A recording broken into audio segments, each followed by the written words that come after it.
Assalamualaikum warahmatullahi wabarakatuh.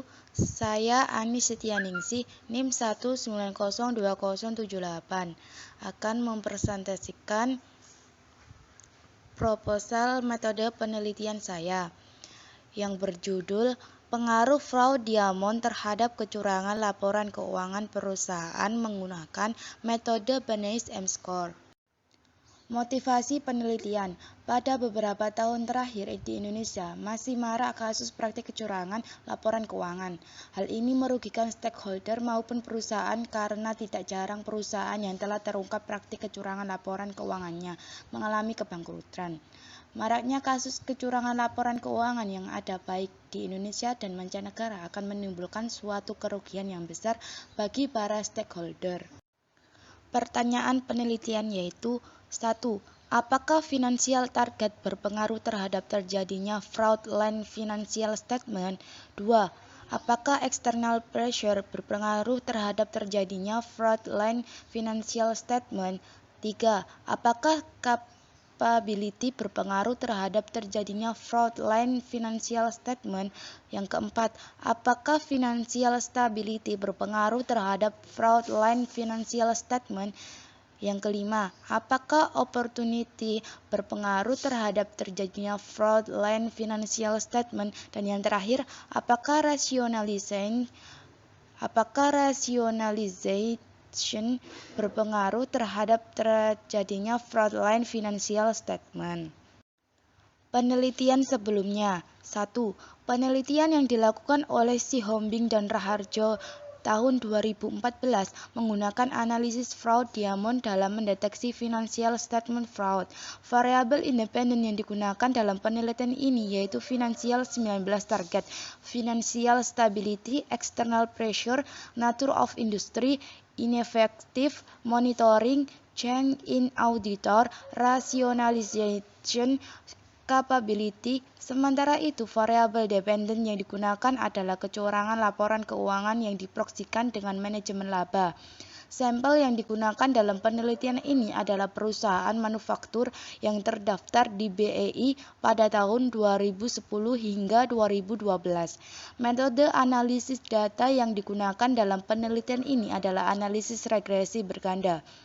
Hasil penelitian ini menunjukkan bahwa variabel financial stability, external pressure, nature of industry, rationalization berpengaruh positif dan signifikan terhadap kecurangan laporan keuangan. Kemudian variabel financial target, ineffective monitoring, change in auditor, capability tidak berpengaruh terhadap kecurangan laporan keuangan. Yang kedua, penelitian yang dilakukan oleh Indarto dan Ghazali pada tahun 2016 mengenai analisis fraud Diamond dalam mendeteksi fraudulent financial reporting.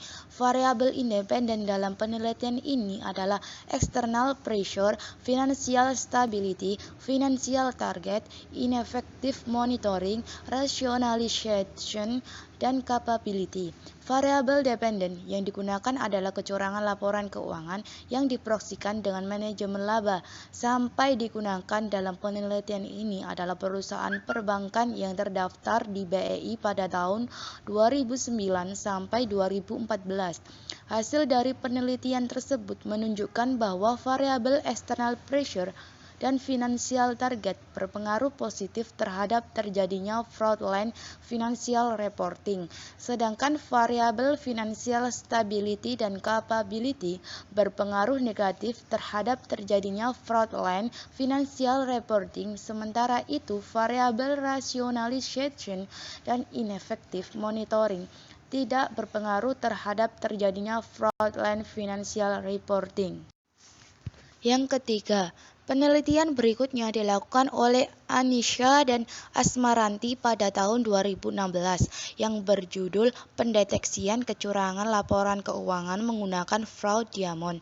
Penelitian tersebut memiliki 6 variabel independen yaitu financial stability, external pressure, financial target, opportunity, rationalization, capability. Variabel dependen yang digunakan dalam penelitian tersebut adalah 21 fraudulent financial statement yang diproksikan dengan F-score model.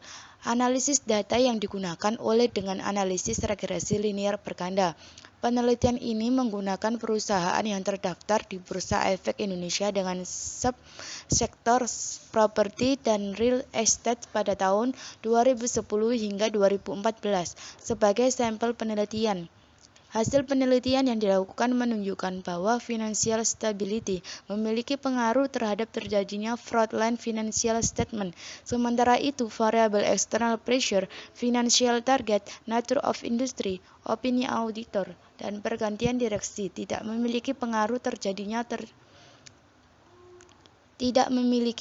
terhadap terjadinya fraudulent financial statement. Yang keempat, penelitian yang dilakukan oleh Yuli Setiawati bersama rekannya pada tahun 2019 berjudul The Analysis of the Factor That Cause Fraudulent Financial Reporting with Fraud Diamond. Penelitian tersebut menggunakan 4 variabel independen, yaitu pressure yang diproyeksikan dengan persentase kepemilikan saham yang dimiliki orang dalam dengan cara menghitung jumlah saham yang dimiliki oleh manajemen perusahaan dibagi dengan jumlah saham yang beredar, opportunity yang diproyeksikan dengan rasio total persediaan dengan cara membagi jumlah persediaan tahun ini dengan tahun lalu, kemudian mengurangkannya dengan pembagian antara penjualan tahun ini dan tahun lalu. Rationalization yang diproyeksikan dengan total rasio accrual terhadap total aset, dan capability yang diproyeksikan dengan pergantian direksi yang ada dalam sebuah perusahaan dengan cara menggunakan variabel dummy. Sementara itu, variabel dependen yang digunakan adalah fraudulent financial reporting yang diproyeksikan dengan F-score model. Penelitian ini menggunakan analisis regresi linear berganda untuk menganalisis data yang ada dalam penelitian tersebut. Sampel yang digunakan dalam penelitian ini adalah perusahaan manufaktur yang terdaftar di Bursa Efek Indonesia pada tahun 2011 hingga 2014. Hasil penelitian tersebut menunjukkan bahwa rationalization dan opportunity mempengaruhi terjadinya fraudulent financial reporting. Kemudian variabel 23 pressure dan capability tidak mempengaruhi terjadinya fraudulent financial reporting. Landasan teori 1. Teori keagenan. Agensi teori menggambarkan model hubungan antara prinsipal dan agen. Menurut Johnson dan McClellan pada tahun 1976, mendefinisikan hubungan keagenan sebagai kontrak yang terjadi ketika antara satu atau lebih individu atau prinsipal mengikat perjanjian dengan individu lainnya atau agen yang melibatkan pendelegasian wewenang kepada agen dalam pembuatan keputusan. Pemegang saham memperkerjakan para dewan direksi untuk bertindak sesuai dengan kepentingan prinsipal. Dalam hal ini adalah pemegang saham pada perusahaan yang struktur modalnya dalam bentuk saham. Pemegang saham bertindak sebagai prinsipal dan dewan direksi sebagai agen mereka. Prinsipal di dalam sebuah perusahaan memiliki tujuan untuk mendapatkan tingkat keuntungan yang besar dari investasi yang mereka lakukan di perusahaan tersebut dan berharap manajer dapat melakukannya. Sedangkan agen dalam hal ini manajer memiliki tujuan untuk meningkatkan kesejahteraan hidupnya melalui pemberian penghargaan yang diberikan oleh investor atas kontribusi yang diberikan oleh manajer. Bentuk penghargaan yang diberikan oleh investor dapat berupa bonus. Oleh karena itulah manajer akan melakukan berbagai cara untuk mendapatkan reward yang diberikan oleh investor. Menurut Wijanarko tahun 2020. Landasan teori yang kedua yaitu Benese M-score. Benese M-score model merupakan sebuah model statistik yang digunakan untuk mendeteksi kecurangan laporan keuangan yang ada di dalam perusahaan dengan menggunakan rasio keuangan.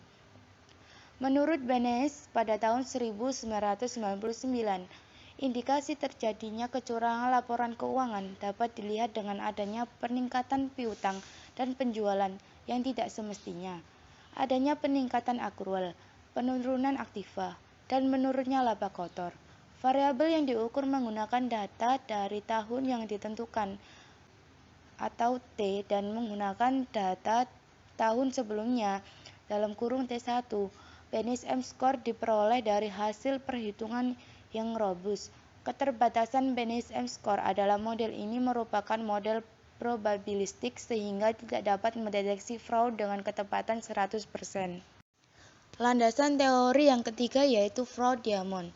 Fraud-Diamond atau disebut dengan segi empat kecurangan, yaitu teori Fraud-Diamond merupakan suatu penyempurnaan dari teori segitiga kecurangan. Teori ini dikemukakan oleh Wolfe pada tahun 2004 dengan menambah kapabilitas sebagai faktor penyebab terjadinya kecurangan. Menurut Wolfe dan Hermanson pada tahun 2004, kecurangan dapat terjadi ketika suatu individu memiliki kapabilitas untuk melaksanakan setiap detail dari penipuan, dan jika individu tersebut tidak memiliki kapabilitas, maka kecurangan tidak akan terjadi. Hipotesis penelitian. Hipotesis 1. Financial target berpengaruh positif terhadap terjadinya fraudulent financial statement. Hipotesis 2. External pressure berpengaruh positif terhadap terjadinya fraudulent financial statement.